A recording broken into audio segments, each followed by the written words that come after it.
Chapter 28, Moving Day. "Wake up, sleepyhead," Laura sang out.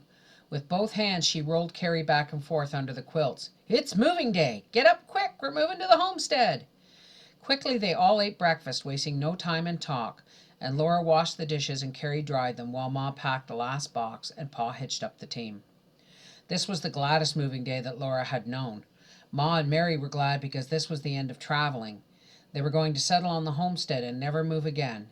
Carrie was glad because she was eager to see the homestead. Laura was glad because they were leaving town. Pa was glad because he always liked moving, and Grace sang and shouted in gladness because all the others were glad. As fast as the dishes were wiped, Ma packed them in the tub so that they would ride safely. Pa loaded the trunk, the packed boxes, and the tub of dishes into the wagon. Then Ma helped him take down the stovepipe, and he put it and the stove in the wagon box.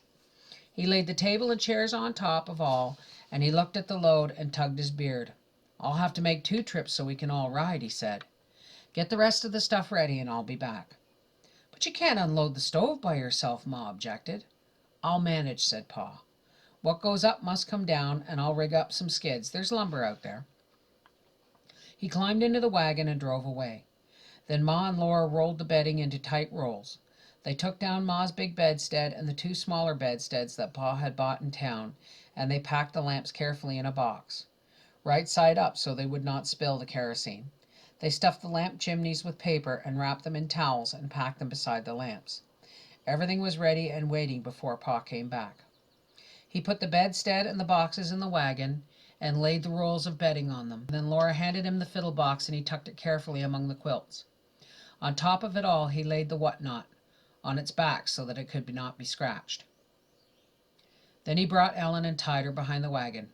"Now, Carolyn, up you go." He handed Ma over the wagon wheel to the spring seat. "Catch!" He tossed Grace into Ma's lap. "Now, Mary," he said gently, and he helped her to the board laid close behind the seat, while Laura and Carrie clambered to their places beside her. "Now then," said Pa, "we'll soon be home." "For pity's sake, Laura, put on your sunbonnet," Ma exclaimed. "This spring will ruin your complexion." And she pulled Grace's little bonnet further forward to protect her fair, soft skin.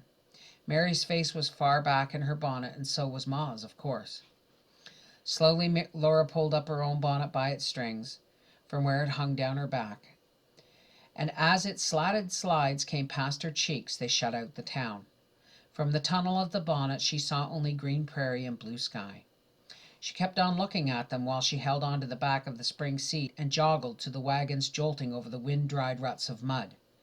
While she was looking, suddenly into the sunny green and blue came 2 brown horses with flowing black manes and tails, trotting side by side in the harness. Their brown flanks and shoulders gleamed in the sunshine. Their slender legs stepped daintily, their necks were arched and their ears pricked up, and they tossed their heads proudly as they went by. "Oh, what beautiful horses!" Laura cried. "Look, Pa, look!" She turned her head to watch them as long as she could. They drew a light wagon. A young man stood up in the wagon driving, and a taller man stood behind him with a hand on his shoulder. In a moment the backs of the men and the wagon loomed up so that Laura could no longer see the horses. Pa had turned around in the seat to watch them too. "Those are the Wilder boys," he said. "Almanzo's driving, and that's his brother Royal with him. They've taken up claims north of town, and they've got the finest horses in this whole country. By George, you seldom see a team like that." With all her heart Laura wished for such horses. She supposed she never could have them. Pa was driving south now across the green prairie and down a little gentle slope toward the big slough. The ranker coarse grass of the slough filled its straggling hollow, and up from a water pool flapped a heron with dangling long legs. "How much do they cost, Pa?" Laura asked. "What Flutterbudget?" said Pa. "Horses like those." "A match team like that? Not a penny under $250, maybe $300, said Pa. "Why?" "Nothing, I was just wondering," Laura replied. $300 was so much money that she could hardly imagine it. Only rich people could pay such a sum for horses. Laura thought that if she were ever rich, what she would have would be those 2 sleek brown horses with black manes and tails. She let her bonnet fly back in the wind and thought of riding behind such fast horses. Far to the west and south, Big Slough widened and spread. On the other side of the wagon, it ran narrow and marshy to the narrow tip of Silver Lake. Quickly, Pa drove across the narrower part and up to the higher ground beyond. "There it is," he said. The little claim shanty stood bright in its newness in the sunlight. It looked like a yellow toy on the great rolling prairie covered with rippling young grass. Ma laughed at it when Pa helped her from the wagon. "It looks like half a woodshed that's been split in two." "You're wrong, Caroline," Pa told her. "It is a little house only half built, and that half unfinished. We'll finish it now and build the other half soon." The little house and its half-slanting roof were built of rough boards with cracks between.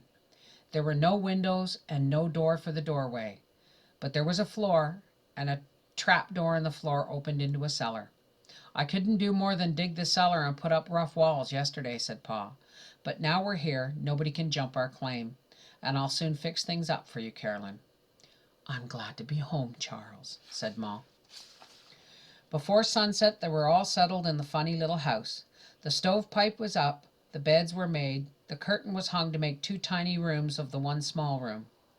Supper was cooked and eaten, dishes washed, and darkness was falling softly on the prairie. No one wanted the lamp lighted, and the spring night was so beautiful. Ma sat gently rocking by the doorless doorway, holding Grace in her lap, and Carrie close beside her. Mary and Laura sat together on the threshold. Pa sat just outside the doorway in a chair on the grass. They did not talk. They sat looking while stars came out one by one, and the frogs were croaking in the Big Slough. A little wind was whispering. The darkness was velvety soft and quiet and safe. All over the huge sky the stars were twinkling merrily. And then Pa said softly, "I feel like music, Laura." Laura brought the fiddle box from its safe place under Ma's bed. Pa took the fiddle from its nest and tuned it lovingly. They sang to the night and the stars. "Oh, drive dull care away, for weeping is but sorrow. If things are wrong today, there's another day tomorrow. So drive dull care away and do the best you can. Put your shoulder to the wheel is the motto for every man." "I'm going to put up the little shepherdess just as soon as the roof is finished over our heads," said Ma. Pa's fiddle answered her with little notes running like water in sunshine and widening into the pool. The moon was rising. The creamy light crept up the sky, and the stars melted in it. Cool and silvery the moonlight lay over the wide dark land, and softly Pa sang with the fiddle.